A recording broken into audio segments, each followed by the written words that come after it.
Michael Morbius. Discover who you're meant to be. The bad guy. What the hell happened to Matt Smith's career? He was electric as the 11th Doctor in Series 5 of Stephen Moffat's Doctor Who, and I think that's probably like the best season of the show, and it's probably my favourite portrayal of the Doctor. He would go from strength to strength in Series 6 before a muddled Series 7, which I think is probably the worst of the Moffat era, but after leaving Who, he seemed poised for success. I know he's had a good stint in The Crown, but I'm not really into all that royalist shit. So, apart from that, it's been a bit of a graveyard for Matt Smith fans since 2013. I think the thing that's been really hard about it is that both Matt Smith and Karen Gillan have both tried to break Hollywood, and only Karen has succeeded. Not only was she part of the MCU in a small role by 2014, that role went on to keep expanding into the nebula that we know now, and she's an integral part of that Marvel Cinematic Universe, and particularly James Gunn's sphere of it. But not only that, she's done Jumanji as well. Both those films, really fun popcorn movies. You are a badass. Amongst some interesting other fare like Gunpowder Milkshake. And that's just off the top of my head, whereas Smithy Boy hasn't had a good run at all. And he keeps getting cast as villains in franchises only for it to fall apart, which is really sad. I'm Skynet. He played Skynet, freaking Skynet, in Terminator Genesis. And that movie, you know, it's got a lot of problems and a lot of it's very stupid, but the idea that Matt Smith would embody kind of like the ultimate vision of Skynet, I thought was something that could have been interesting. He certainly got the chops stacked alongside Arnold and capture that visage that Rob Patrick had where he's smaller and leaner, but he could still pack a wallop. So I could totally buy them throwing down, and I think it would have been pretty sweet. As much as I don't think Terminator Genesis necessarily deserved a sequel, it is sad that we didn't get to see T-1000 Arnold versus Matt Smith's Skynet. And then we come to The Rise of Skywalker, a film that in its early stages seems set to feature a younger version of Palpatine, either as a flashback or as his rejuvenated self when he somehow returned. Matt Smith would have been the new Palpatine. I think that's perfect casting for a younger version of Ian McDiarmid, and again, I think Matt Smith could have pulled off an electrifying villain. Imagine Ben Solo and Rey taking on Matt freaking Smith.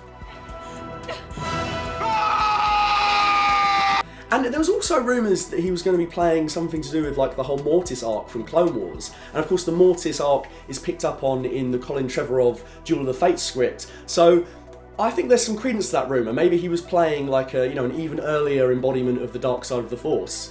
Whether it was Mortis related or Palpatine related, I think the final instalment of the sequel trilogy would have really benefited from a villain like Smith. I also think it would have made Palpatine's return a bit more palatable. Sure, we could have some snippets of Ian McDiarmid, but I think doing something like bringing in a rejuvenated version would help to sell you on the whole idea that he's come back.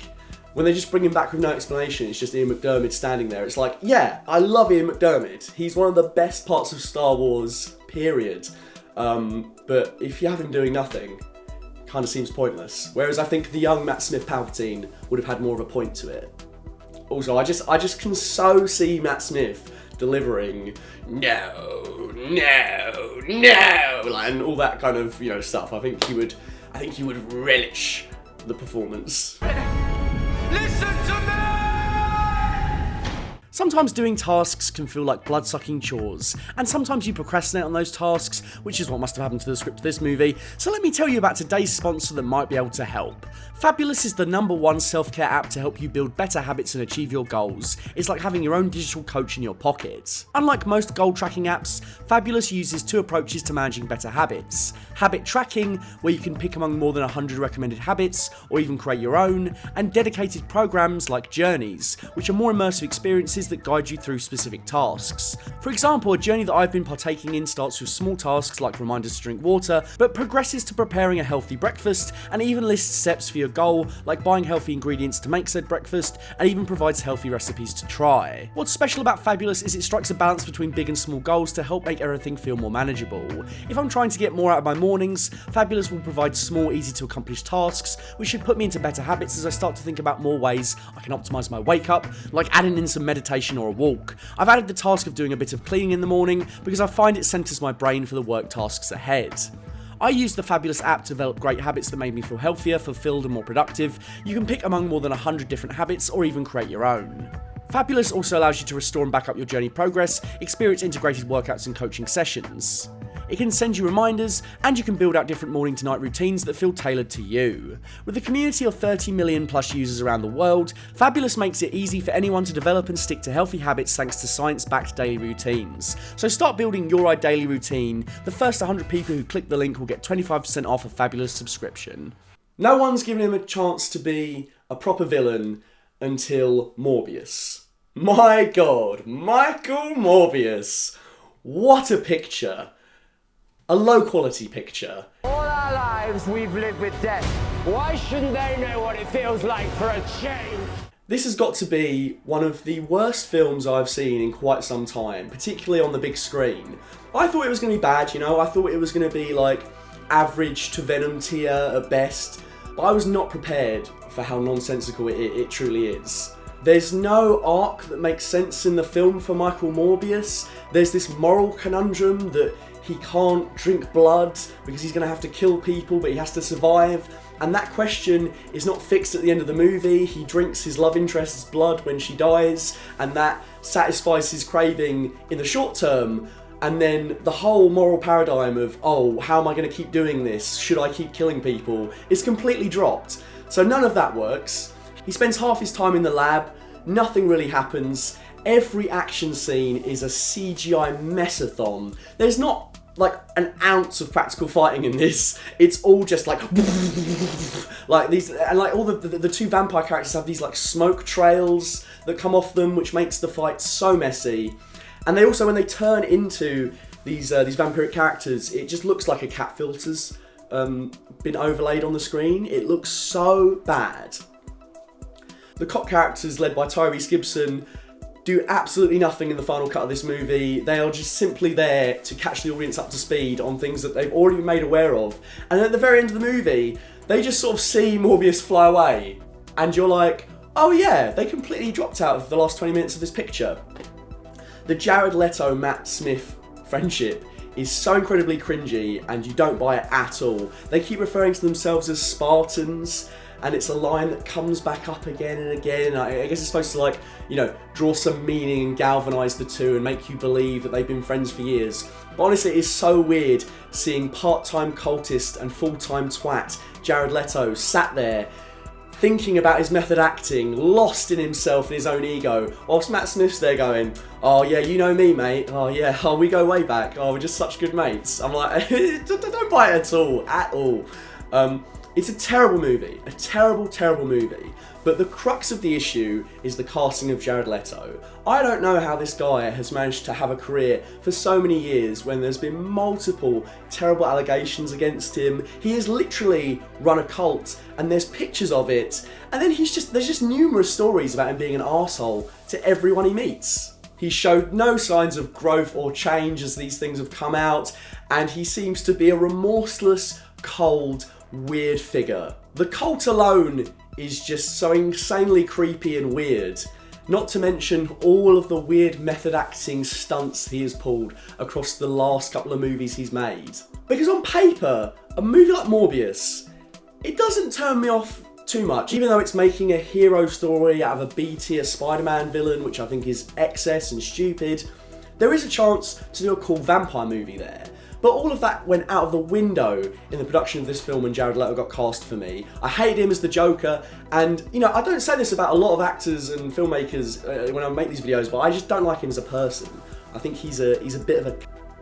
And I just wish he wasn't cast as Morbius. The person who should have been cast as Morbius is sitting right there, and his name is Matt Smith. He should have been Morbius. And like, as soon as I imagine Morbius as Matt Smith, the movie just goes up a couple of notches. He would have brought some proper gravitas and relatability and empathy to that role, and I also think he would have been better for the action scenes. And plus, imagine if this had been a good movie, an ode to the vampire canon, if this had, you know, like the sensibilities of Near Dark and the action of Blade, and it all came together into this gorgeous melting pot starring Matt Smith as Morbius. We've got more to come, because then we'd see this awesome Matt Smith Morbius have a go at Tom Holland's Spider-Man. People like the Venom movies, and that's why people keep grafting for Venom to come into the Spider-Man universe and fight Tom Holland, and people lost their shit when it was teased in No Way Home. So you're telling me that if this Morbius movie hadn't been awesome, with Matt Smith at the forefront, you wouldn't have wanted to see him take a go at Tom Holland? I know I would. Sam Raimi spoke about wanting to do a Morbius versus Spider-Man movie as one of the hero-villain setups in one of his Spider-Man sequels years ago, and I can see why. I think it's interesting. I think it's an interesting character, and it sort of sets the movie apart immediately from all those other Spider-Man movies, and I think, you know, it sort of invites a darker tone. Imagine if Matt Smith Morbius had been awesome, and then the first movie out of the college trilogy for Tom Holland saw them come to blows, and it was dark as fuck, and it just delivered on all of the pathos that was set up in No Way Home. But now none of that's going to happen, because we're trapped with Jared Leto Morbius, and Matt Smith ended up having a hollow villain role after being dodged all those times, after missing out on Skynet and Palpatine. He gets given, I don't know, what's his name? Loxius Crown. Lox Crown? I don't know. Mr. Crown. Wait. Mr. Crown. The Crown. Mr. Crown. The Crown. Mr. Crown. The Crown. Oh, this movie sucks. I sincerely hope that Matt Smith gets a stab at something awesome in Hollywood. I know he's going to be in the Game of Thrones prequel series, but that show is in a lot of hot water at the moment, and if it's not a 10 out of 10, I think it's gonna crash and burn spectacularly. Game of Thrones had one of the worst pop culture batterings of anything I've ever seen, and the fan base is so poisoned against it because of how badly it wrapped up that I think this prequel show has a monumental mountain to climb. I really hope that Matt Smith is given some real meat to chew on in the script. I really hope he can flex his chops, and you know, it'd be cool if he could engage in some sword fights. I'd love to see a little bit of that. Whether he's going to play a hero or villain in the story of House of the Dragon, I just hope he is given something awesome to work with, because it's high time the 11th Doctor did something new. We're all stories in the end. Just make it a good one, eh? A big thank you to my full fat tier patron, Dr. Chike. If you'd like to donate money to my Patreon, you can find me at patreon.com/fullfatvideos. If you'd like to find me on Instagram, you can find me at full_fat_videos. And if you'd like to find me on Twitter, you can find me at, you guessed it, at fullfatvideos.